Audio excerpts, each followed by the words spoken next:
Wait, odd encounters in Skyrim? No! Next you're going to tell me you don't actually get beheaded after you customize your character, but nonetheless there are interesting things to see, and we're going to do just that. So today I will be listing 5 odd encounters in Skyrim. Let's get into it. Starting off with number 5, we have the Trapper's Dilemma. This one, it's definitely unexpected, but if you can do it right, it can be so heartwarming. Let me set this up. If you go to the east of Fort Greenwall, you can find a cage. Inside, a wolf has been trapped, and it seems like this just happened pretty recently. If you look at the wolf, it looks really sad, but there is good news. You can let it out, just open the cage. However, if you do, the trappers who caught this wolf, they're going to witness you freeing this animal, so they yell, "Hey!" and then they start attacking you. Thing is, there's a catch. If you can kill both of them before they can harm the wolf, well, it'll actually be friendly towards you. It realizes you saved its life.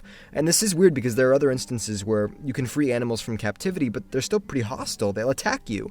Well, not this one. It likes you. It seems that you've made a new friend of the forest. Number 4, we have the best friends forever. Yeah, if I could find someone who cared about me this much, I don't think I'd ever need another friend again. If you go east of Winterhold, you can find a path, and it's got 2 skeletons on it. And if you look closely, you can see that one of them must have stepped on a bear trap. I mean, their right leg is completely shattered.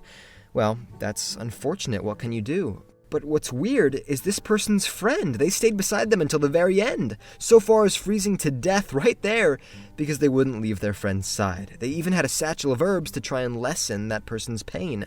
Imagine that kind of devotion. Now what's even weirder is that in the satchel you can find a copy of Mannimarco, King of Worms. Could these 2 people have been necromancers? And if so, are they more caring than we've made them out to be? Number 3, we have the Mournful Giant. As we know, the connection between Giant and his mammoth, it's very special. It's a sacred one. They're the only things that are that big and that hairy, so when they get separated, it's very painful. And that's what's happening here. You can find this to the east of Mistwatch. This giant is mourning the death of his beloved mammoth, and he's placed its body in the warm springs of Eastmarch. Actually, behind him, you can see the skull of another mammoth, so it is possible that this is where he goes whenever he has to bury one of his friends. Now, when I first came here, I thought, oh, well, I have to keep my distance. You know, if I get too close, I might upset him. But no, you can walk up right beside him, and he'll just look at you with those sad, wrinkled eyes. So I stayed a while, mourned with him, and it was a very beautiful moment. Number 2, we have the Dark Elf's Grave. This one is also about mourning, but some people just don't handle it as well as others. You can find this to the east of Moss Mother Cavern.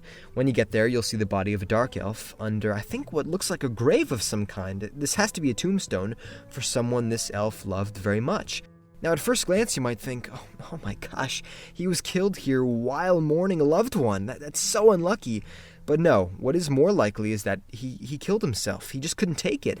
He still has his coin purse on him, and the concentration of blood, it's in the front of his body, not the back. This implies that he wasn't killed by, let's say, a bandit, but he stabbed himself with the dagger that you can still find. Now, by itself, okay, that's not that odd, but what I do think is unusual is just the placement. This spot, it's very beautiful. So when you're walking by and then you see this body and the blood stains, it definitely comes off as a surprise. And number 1, we have the Chicken Reanimator. Look, not every necromancer thinks he's going to be the next Lich King. Okay, you have to start out small and then get bigger. What is it that they say? You're not a master at necromancy until you've reanimated 10,000 corpses. Well, practice makes pestilence. Here, we have a man who's decided to start out small. You can find him in the hills to the east of Iverstead. When you do approach, he'll finish his spell, and that was to raise a group of chickens back to life. They're not battle chickens. They didn't try to peck at my boots, but he did get them up, so good for him. Now, at first I remember thinking, how strange. Chickens, really, all the way up here. But actually, it makes perfect sense. You hear these stories about people, bringing saber cats back to life and then getting mauled. I think this is a much safer way to practice the craft. You know what? This isn't odd. No, this is normal. This is the most normal thing I've seen in a long time. Why is this on my list? More necromancers should be off wherever they need to be. You know, reviving the chickens and squirrels and the frogs, little salamanders. They should be more prepared if they're going to kill me and my friends, you know, make a real name for themselves. And there you have it, 5 odd encounters in Skyrim. If you enjoyed the video, please like, comment, and subscribe. And down below, please tell me, are there any others you would add to this list? Alright, thank you very much for watching. And I really do. I want you to know that I care about you. Alright, a lot. I mean, if you ever had your legs stuck in a bear trap, I would definitely leave you most of your belongings. I would.